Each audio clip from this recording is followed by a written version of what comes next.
Welcome to study test. আজকে আমি তোমাদের ক্লাস 10 এর চক্রবৃদ্ধি সুদ এক্সারসাইজ 6.1 করাচ্ছিলাম। এর আগের ভিডিওগুলোতে দেখে নেবে, বেসিকটা খুব ক্লিয়ার করে বোঝানো হয়েছে, খুব সুন্দর করে ইন্ট্রোডাকশন ক্লাসটাও বোঝানো হয়েছে, তোমরা কিন্তু ভালো বুঝবে। ঠিক আছে, তো আজকে আমরা 6 থেকে পরপর অঙ্কগুলো করব। ক্লাস শুরু হওয়ার আগে বলে দিই, আমাদের যে অফিসিয়াল ওয়েবসাইট আছে তা হচ্ছে www.studygest.in, আর আমাদের যে অ্যান্ড্রয়েড অ্যাপটা আছে সেটা হচ্ছে স্টাডি জেস্ট। হতে পাবে প্লে স্টোরে পেয়ে যাবে, গুগল প্লে স্টোর থেকে ডাউনলোড করে নেবে। ডাউনলোড করার পর দেখবে দুটো ভাগ পাবে লেফট সাইডে কর্নারে, সেটা হচ্ছে একটা হচ্ছে একাডেমিক, একটা কম্পিটিটিভ। যেহেতু তুমি একাডেমিক থেকে বিলং করো, একাডেমিকটা ক্লিক করবে, সমস্ত রকম খুলে যাবে, বিভিন্ন রকম বোর্ড পাবে, আইসিএসসি, সিবিএসসি, ওয়েস্ট বেঙ্গল, যে বোর্ড থেকে তুমি পরীক্ষা দিচ্ছ সেই বোর্ডের সমস্ত ক্লাসগুলো পেয়ে যাবে। এবার যে ক্লাসটা তোমার দরকার সেই ক্লাসটা তুমি ওখান থেকে কিনে নিতে পারবে, এবং খুব ভালো করে গুছিয়ে সুন্দর করে টিচাররা করিয়েছেন। মানে আমি জাস্ট বলতে চাইছি এটাই যে আজকের ডেটে এখানে যাওয়া ওখানে যাওয়া সবকিছু বাতিল, একটা প্ল্যাটফর্মে সমস্ত কিছু একবারই পাবে। খুব সুন্দর করে বুঝিয়েছে আর খুব সেরা টিচাররা করিয়েছে, কোনো রকম প্রবলেম হবে না। ঠিক আছে, আমরা প্রথমে টেক্সট বুকটা করাচ্ছি, তারপরে আমরা যত রকম অঙ্ক আছে ইয়ার ওয়াইজ হোক বা কোনো টেস্ট পেপার বা আমাদের নিজস্ব প্রচুর অঙ্ক তোমাদের করানো হবে। কোথাও আর আলাদা করে কিছু ভাবতে হবে না, আমরা ভাববো, তোমরা শুধু লেবার দাও, বাকিটা দেখো কোথায় রেজাল্টটা পৌঁছে যায়। ঠিক আছে, চলো আজকে বেশি দেরি না করে আজকে আমরা আবার ক্লাসটা স্টার্ট করি। 6 থেকে স্টার্ট করছি, 5 অবধি আগে করানো হয়েছে। একের অঙ্কটা আমি এখনো করাইনি। কেন করাইনি? কারণ একের অঙ্কটা প্রথমেই একটু টাফ, ক্যালকুলেশন আছে, কনসেপ্ট সোজা, ক্যালকুলেশন টাফ। ক্যালকুলেশনটা করার আগে এই যে ডান দিকে দেখবে আমি ট্রি মেথডে দেখাচ্ছি কিভাবে অঙ্কটা ইজিলি সলভ করা যায়, সেই প্রসেসটা তুমি নিলে তারপরে তুমি তোমার যখন একটু এটাতে অভ্যেস হয়ে যাবে তখন দেখবে তুমি কিন্তু খুব ইজিলি করতে পারছো। ঠিক আছে, তখন আমি ওটা করাচ্ছি। চলো আমরা করি এক্সারসাইজ 6.1 ছয়টা। ছয়টা কি বলেছে? সন্ধ্যাদেবী বার্ষিক 8% চক্রবৃদ্ধি সুদের হারে কিছু টাকা 2 বছরের জন্য ধার করেন, এবং চক্রবৃদ্ধি সুদ হচ্ছে কত? 2496 টাকা। হলে সন্ধ্যাদেবী কত টাকা ধার করেছিল? তো ধরি সন্ধ্যাদেবী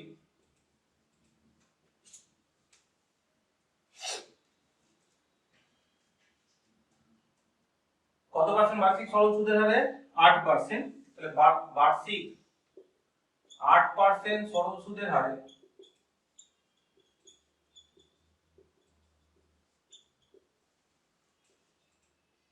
কি টাকা ধার করে?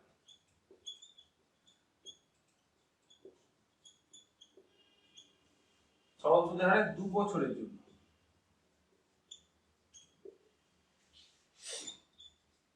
কি টাকা ধার করে। অতএব যেহেতু চক্রবৃদ্ধি সুদ কত দেওয়া আছে, তাহলে p * 1 + r / 100 to the power n minus p equals to হচ্ছে 2496 টাকা। লেখার দরকার নেই। তাহলে এখানে কত হচ্ছে? 2496 টাকা। সন্ধ্যাদেবী কত টাকা ধার করেছিলেন? 2496 টাকা। ঠিক আছে, সরি ধার করেছিলেন না, চক্রবৃদ্ধি সুদ পেয়েছিলেন 2496 টাকা, মানে 2496 টাকা। এবার এটাকে সলভ করব। p 1 + r মানে 8%। আচ্ছা, বা লিখেছি মানে বার্ষিক সুদের হার, পুরোটা লিখছি না, ঠিক আছে, এগুলো বুঝে নিতে হবে। আর 2 বছর মাইনাস p ইকুয়ালস টু হচ্ছে 2496। তাহলে p ইনটু এটা মানে কত হবে? 100 plus 8/100 two the power 2 minus p, এটা হচ্ছে কত? 2496। তাহলে এখানে কত হচ্ছে? p into 108/100 two the power 2 minus p সমান হচ্ছে 2496। তাহলে p ইনটু 108 কে দুবার গুণ করব, বলো কি হবে? অনেকক্ষণ আগের ক্লাসগুলোতে কিন্তু শেখালাম 108 কে দুবার গুণ করলে 8 8 64, আর 2 গুণে 16, 1 1 কে 1। তাহলে কত দাঁড়াচ্ছে? যে p into 116 64 by 10000 minus p সমান কত হবে? 2496। এই দিকটাতে করছি। তাহলে 100 হচ্ছে সরি 10000 হচ্ছে লসাগু, এখানে হচ্ছে 116 64 p minus 10000 p equals to হচ্ছে 2496। তাহলে 16 64 p বাই 10000 ইকুয়ালস টু কত হবে? 2496। তো পি সমান কত হবে 2496 ইনটু 10000 বাই 1664 কেটে গেলে কত হবে 1.5 মানে কত হচ্ছে 15000 টাকা। ছন্দা দেবী বার্ষিক 8% সরল সুদের হারে 2 বছরের জন্য পি টাকা ধার করেন, তাহলে P into 1 plus R by 100 to the power n, এটা হচ্ছে সময় চক্রবৃদ্ধি। তার থেকে এটা যদি আমরা বাদ দিই, কয়টা বাদ দেবো? আসলটা বাদ দেবো, তাহলে সুদ পাবো। সুদের ফর্মুলাতে এটা ফেলে দিলাম। কি করলাম এখানে? একটাই ক্যালকুলেশন হলো, সেটা হচ্ছে 108 স্কয়ার। 108 স্কয়ার কি করে বের করা? এটা 64 আর 16 এক একে এক, বাস। আর কোথাও ক্যালকুলেশন নেই। এই যে ভাগটা করলাম, এটা তুমি বলতে পারো স্যার এত তাড়াতাড়ি কি করে কাটলে? এই যে 2496 আর 1664 দুটোই কিন্তু দেখো 2 দিয়ে কাটলে হচ্ছে, এটা হচ্ছে 2 দিয়ে ভাগ করলে হচ্ছে 832 আর 3 8 24 আর 96, মানে এটা যদি একবারে 832 এর গুণিতক আছে 2, 832 এর গুণিতক 3, তাহলে তার মানে কি দাঁড়াচ্ছে যে এটা কাটলে হচ্ছে 3, 2 কাটলে 5000, 5000 ইনটু 3 মানে 15000। যে যেমন খুশি করে কাটতে পারে। যত অঙ্ক করবে তত এই ডিজিট গুলো সম্পর্কে, মানে কোনটার সাথে কত গুণ করলে যে টেবিল গুলো, মানে যেটা ছোটবেলায় তোমরা নামতা বলতে, সেটা কিন্তু একটা ধারণা আসবে। এটা কিন্তু দেখে শেখা যায় না। যতক্ষণ না অঙ্ক নিজে হাতে কেউ কষে, তার আগে পর্যন্ত কিন্তু শেখা যায় না। ঠিক আছে, এটা কিন্তু মাথায় রাখবে। কষা অঙ্ক আর কষা মাংস দুটোই কিন্তু খুব ভালো লাগে। ঠিক আছে, দুটোতেই কষা ওয়ার্ডটা আছে কিন্তু। এটা বারবার বলছি যে এখানে দেখলে এত সুন্দর ট্রিক্স স্যার করাচ্ছেন, খুব ভালো লাগছে, কিন্তু যতক্ষণ না তুমি নিজে হাতে করবে ততক্ষণ এটা তুমি বুঝতে পারবে না। সে যতই ভালো বুদ্ধিমান হোক না কেন বা বুদ্ধিমতী হোক না কেন, যতক্ষণ না সে নিজে হাতে করবে ততক্ষণ কিন্তু সে শিখতে পারবে না। এটা হচ্ছে বেসিক জিনিস অঙ্কের। তাহলে কত টাকা ধার নিয়েছিলেন উত্তরটা লিখবে যে ছন্দা দেবী 15000 টাকা ধার নিয়েছিলেন। দুটো জিনিস মাথায় রাখতে হবে, যে কোশ্চেন করেছে আমাকে উত্তর দিতে হবে, তো উত্তরটা কিন্তু সবার সাথে তোমাকে লিখতেই হবে। ঠিক আছে, টিচার কিন্তু এটা খোঁজে যে সে ঠিকঠাক উত্তরটা লিখেছে কিনা। এবার দেখো 3 বছর দিয়ে দিয়েছে, সেম অঙ্ক 3 বছর দিয়ে কি বলেছে? বার্ষিক 10% চক্রবৃদ্ধি হার সুদে কোন আসলে 3 বছরের চক্রবৃদ্ধি সুদ হচ্ছে এত, তাহলে হিসাব করে দেখি কত হচ্ছে। তাহলে এটা মুছে দিই।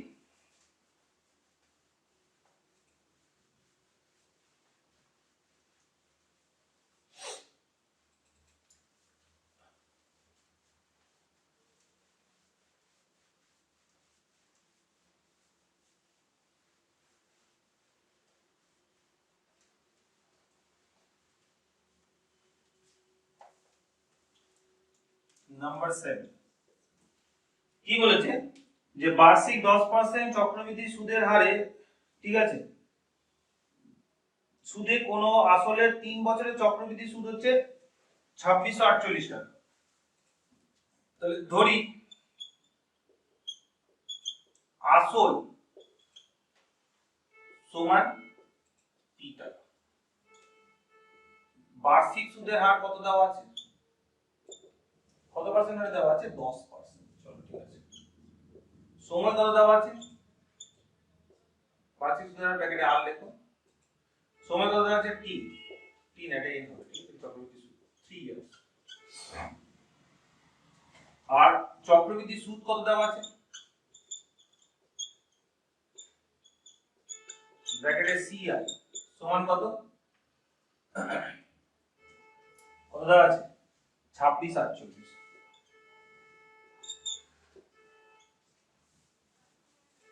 ঠিক আছে, তাহলে প্রশ্ন অনুসারে কি হবে? p into 1 plus r by 100 to the power n, p into 1 plus r by 100 to the power n minus p equals to হচ্ছে 2648। এর ভ্যালু গুলো বসাও। p এর মান আমরা জানি না, 1 plus r মানে 10 বছর 10%, আর এটা হচ্ছে না n টা হচ্ছে 3 minus p equals to হচ্ছে 2648। এবার এটা করলে কত হয়? p 100 লসাগু 100 প্লাস 10, এরপর থেকে কিন্তু আর আমি এরকম লিখবো না 100 প্লাস 10। এবার তোমাকে বুঝে নিতে হবে যে 110 স্যার ডাইরেক্ট লিখছে, আমার এবং তোমার দুজনেরই সময় বাঁচাচ্ছি। ঠিক আছে, তাহলে অনেক অঙ্ক করা যাবে কম সময়ে। 2648, তাহলে এটা কত হচ্ছে? p into 110 by 100 to the power 3 minus p সমান হচ্ছে 2648। এটা কি হলো যে p into 11 into 11 into 11 by 10 into 10 into 10 minus p সমান হচ্ছে 26 48। তাহলে এটা 11 কিউব কত হয়? আচ্ছা, কতগুলো জিনিস মাথায় মুখস্থ রাখবে যে 1 থেকে 15 অবধি কিউব মুখস্থ করতে হবে, ঠিক আছে? এটা কিন্তু মেইন জিনিস। 1 থেকে 15 অবধি কিউব আর 1 থেকে 25 অবধি স্কয়ার। কত বললাম?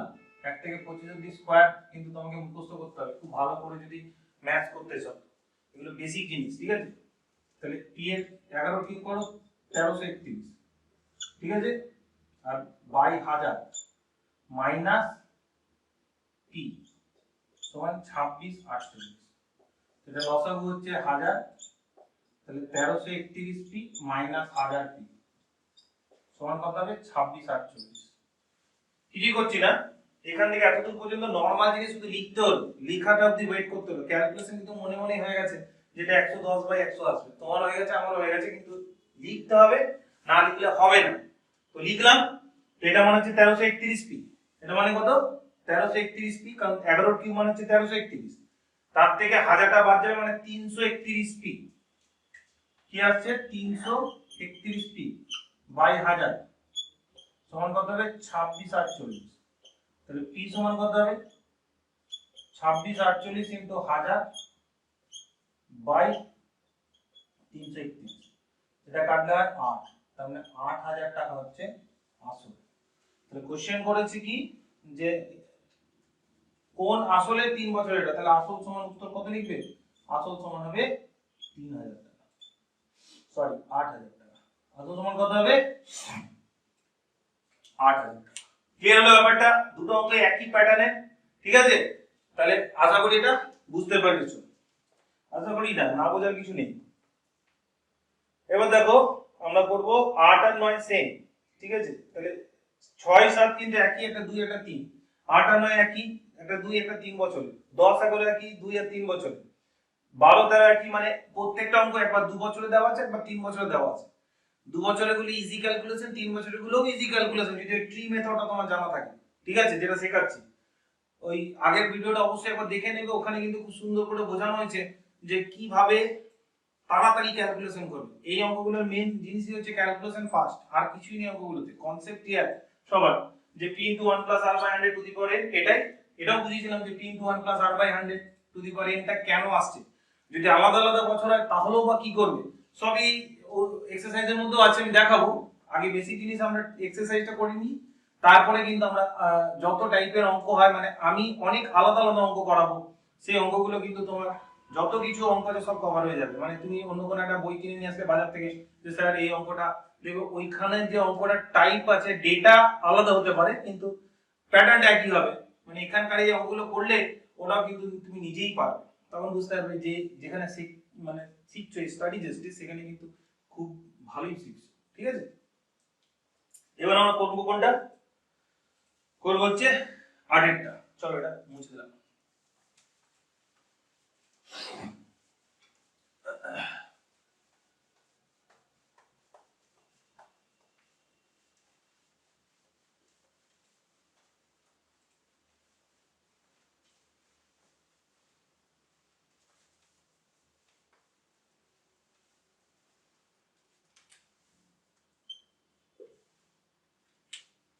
আগেরটা কি বলেছে? রহমত চাচা বার্ষিক 9% চক্রবৃদ্ধি হার সুদে কিছু টাকা সমবায় ব্যাংকে জমা রেখে 2 বছর পরে সুদে আসলে এত টাকা পায়।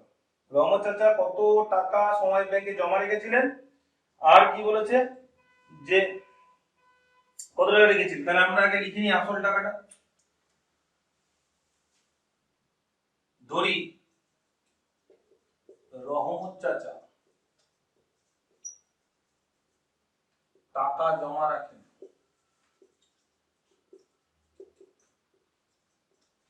সমান p টাকা। কত টাকা জমা রাখেন? p টাকা। আচ্ছা, এখানে বার্ষিক সুদের হারটা কত? 9%। আর কি দেওয়া আছে?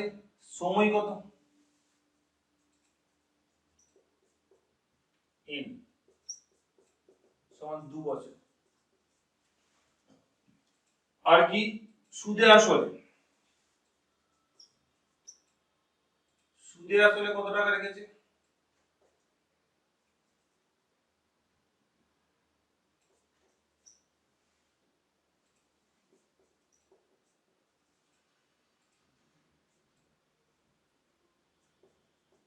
রেখেছেন সুদে আসলে রেখেছেন কত, মানে এটা হচ্ছে অ্যামাউন্ট।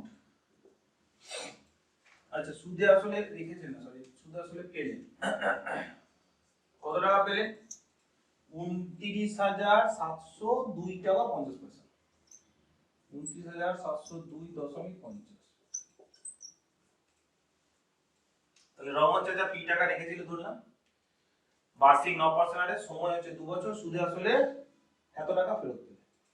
এবার দেখি তাহলে প্রশ্ন অনুসারে কি, যে p * 1 + r/100 two the power n equals to কত হবে? 29,702 টাকা 50 পয়সা। তাহলে এখানে p জানি না, 1 + r মানে 9/100 টু দি পাওয়ার n মানে 2 বছর ইকুয়ালস টু কত দাঁড়াচ্ছে? 29,702.25। তাহলে p ইনটু এটা মানে হচ্ছে 109/100 তার স্কয়ার সমান কত হচ্ছে? 29,702.50। এটা কত হচ্ছে? p into 109 into 109 by 100 into 100 সমান হচ্ছে 29,702.50। ঠিক আছে, তাহলে করলে কত হবে? অর্থাৎ p ইকুয়ালস টু হবে 29,702.50 ইনটু 100 ইনটু 100 বাই 11881। 11881 আমরা কোথায় পেলাম? 109 কে 109 দিয়ে গুণ করছি, 9 9 81, 9 দুগুণে 18, 1 1 কে। সেখানে কিভাবে, যে প্রথমে এই দুটোকে গুণ করে নেবে 9 9 81, তারপরে দুটোকে যোগ করবে, ওই জন্য 18 আসছে, তারপরে 1 1 কে। নিয়মটা কি শিখে গেলাম? 9 9 81, 9 দুগুণে 18, তারপরে কত আসছে? 1 1 কে 1। ঠিক আছে, এটা অনেক আগেই বলে দিলাম কিন্তু। এবার এটা কত হবে? ওঠালাম নিচে 100, একটা শূন্য কেটে দিলাম, এটা কাটলে কত হবে? এটা কাটলে হবে 25 এর মতো, তাহলে উত্তর আসবে 25,000। এটা কিন্তু মাথায় রাখবে যে ডিজিটটা দেখে নাও 29,702.50। ঠিক আছে, এবার আমি যে দুম করে 25,000 লিখলাম না, এটা কি করে লিখলাম? একটা আইডিয়া করলাম, এটাও তোমাকেও আইডিয়া করতে হবে, কিন্তু পরীক্ষার সময় একটু দেখতে হবে, কারণ ডেটা সেম দেবে। টিচারও জানে যে স্টুডেন্টকে পরীক্ষার হলে নামিয়ে আসতে হবে, এমন আহামরি কিছু দিয়ে দেবে না যেটা ক্যালকুলেশন করতে তোমার 2 ঘন্টা লাগবে, সেরকম দেবে না, ঘাবড়ানোর কিছু নেই। এই অঙ্কটাই দেবে, হয়তো এই ডেটাটাই দেবে, কিন্তু একটু বলে দিই দুম করে 25 কেন লিখে দাও। এই যে 11 দুগুণে 22, 3 দিয়ে যাচ্ছে না, আর শেষে 5 আছে, একটা আইডিয়া করে নিলাম যে বাকি রয়েছে 7 সামথিং, 5 দিয়ে এটা যাবে। তারপর তুমি একটু রাফে গুণ করে দেখে নিতে পারো। আর কিছু কিছু জিনিস তোমাকে মাথায় রাখতে হবে যে এই অঙ্কটা এইভাবে কাটাকাটিটা হয়, আদারওয়াইজ কিন্তু ভাগ করে দেখতে হবে, সময় যাবে। করে নিও, ক্যালকুলেশন আর কি শেখাবো, যেখানে যতটা শেখানো ততটা আমি বলছি, আর যেখানে তুমি করতেই হবে সেটাতে কোনো কিছু করার নেই, সেটা তোমাকে করতেই হবে, যে এইটুকু তো ক্যালকুলেশন করতেই হবে। আর যেটাতে স্পিডে করা যায় সেটা কিন্তু আমি খুব ইজিলি দেখে দিচ্ছি। ঠিক আছে, তো 9টা সেম অঙ্ক 3 বছর ধরে নিজেরা করবে। এবার আমরা চলে আসছি 10এরটা। একটা অঙ্ক করালাম না 1 আর একটা করালাম না 9টা, সেম অ্যাজ 8এরটা। এই যে অঙ্কগুলো করাবো না বলছি না, করাবো, কিন্তু কখন করাবো? যখন একবার পুরোটা হয়ে যাবে, যেটা খুব ইজি সেটা ছেড়ে দিচ্ছি। একটা দেখালাম, আরেকটা তুমি একটু বাড়িতে ট্রাই করবে, তারপরে যা যা বাকি থাকবে সবগুলো আমরা একটা আলাদাভাবে ক্লাস নিয়ে আসবো, তাতে যতই সোজা হোক না কেন। ঠিক আছে, আগে কমপ্লিট করি সিলেবাসটা। ঠিক আছে,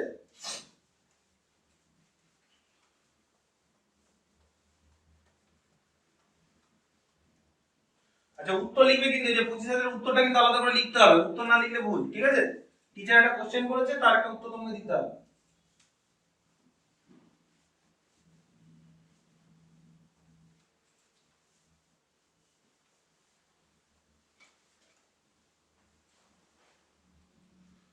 দশেটাতে চলে এসো। বার্ষিক 7.5% সরল সুদের হারে 12,000 টাকা 2 বছরের চক্রবৃদ্ধি সুদ ও সরল সুদের অন্তর কত? আচ্ছা দেখি আসল কত এখানে, এই অঙ্কটা নিয়ে অনেক কিছু বলবো, ঠিক আছে? দেখো কত সুন্দর মজা লাগে। 12,000 টাকা আসল কত আছে, 12,000 টাকা। বার্ষিক সুদের হার কত?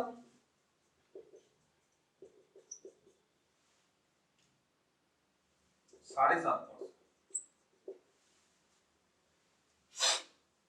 সময় কত? 2 বছর। অতএব সময় চক্রবৃদ্ধি কত হবে? চক্রবৃদ্ধি সুদ ডাইরেক্ট করব। চক্রবৃদ্ধি সুদ কত? ব্র্যাকেটে CI P into 1 plus R by 100 to the power n minus P. P into 1 plus R by 100 to the power n minus P. P মানে কত? 12,000 টাকা।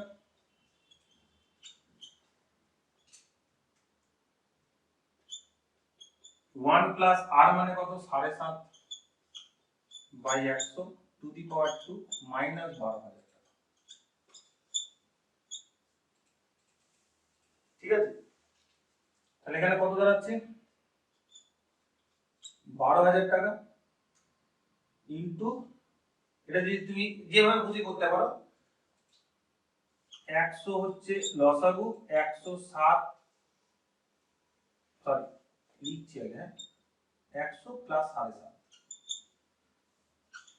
খুব বেসিক ক্লিয়ার করে ধরে ধরে করাচ্ছি, মানে এরকম নয় যে স্যার এটা স্টেপ জাম্প করে দিলেন কি হলো, এরকম ব্যাপার নেই কিন্তু। ঠিক আছে, এর পরে যেগুলো করাবো সেগুলো কিন্তু খুব সুন্দর করে করাবো, মানে স্পিড বাড়াবো আমি আস্তে আস্তে, কিন্তু এত লিখবো না। 107.5 by 100 to the power square minus 12,000।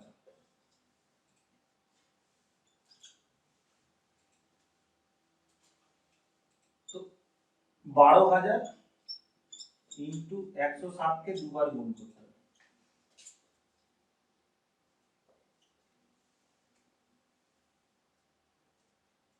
By 100 into 100 minus 12,000। অঙ্কটা অনেক ভাবে হয়। আচ্ছা 107 কে 107 দিয়ে গুণ করার নিয়মটা কি? নিয়মটা হচ্ছে যে আমি আগে গুণটা লিখে নিই, 5 5 এ 25, এটা হয়ে যাবে 8, 7 8 এ 56, 8 7 এ 15, 1 1 1। ঠিক আছে, এখানে হলো, এবার এটাকে 12 দিয়ে গুণ করে দেবো। 5 12 60 এ 0 হাতে 6, 12 দুগুণে 24 আর 6 30 এ 0 হাতে 3, 6 12 72 3 75 এ 5 হাতে 7, 7 12 5 12 60 আর 7 এ 67 হাতে 6, 66 6 হাতে 6, 12 কে 12 আছে 18 8, 12 কে 12 কে 13। তাহলে কত দাঁড়াচ্ছে? 13,886 টাকা, 867 টাকা 50 পয়সা। তাহলে এখানে কত দাঁড়াচ্ছে? 13,867 টাকা 50 পয়সা। মাইনাস 12,000 যদি বাদ দিই, 13,000 মাইনাস 12,000 মানে হচ্ছে 1,867 টাকা 50 পয়সা। এটা হলো চক্রবৃদ্ধি সূত্রটা, সিআইটা। গুণটা কি করে করলাম একটু পরে শেখাচ্ছি। এই গুণটার জন্যই তোমাকে আলাদা করে একটা ক্লাস শেখাবো, তারপরে আমি আবার একই অঙ্কটা করাবো, যেটাতে পয়েন্টের ক্যালকুলেশন কিভাবে তাড়াতাড়ি হয় সেটা তুমি বুঝতে পারবে। ঠিক আছে, এবার আমরা এখানে করি যে সরল সূত্রটা কত। তাহলে 12,000 টাকার বার্ষিক 12% না সরি 7.5% আছে না, হ্যাঁ 7.5% হারে সরল সুদ কত হবে? 12,000 ইন্টু 7.5 ইন্টু সময় কত আছে? 2 বছর বাই 100। 0 0 কেটে গেল, 7.5 দুগুণে 15, 15 দুগুণে 30, মানে হচ্ছে 1,800 টাকা। তাহলে চক্রবৃদ্ধি সুদ হচ্ছে 1,867 টাকা 50 পয়সা, আর সরল সুদ হচ্ছে 800 টাকা। অতএব সরল সুদ ও চক্রবৃদ্ধি সুদের পার্থক্য, চক্রবৃদ্ধি সুদ ও সরল সুদের পার্থক্য।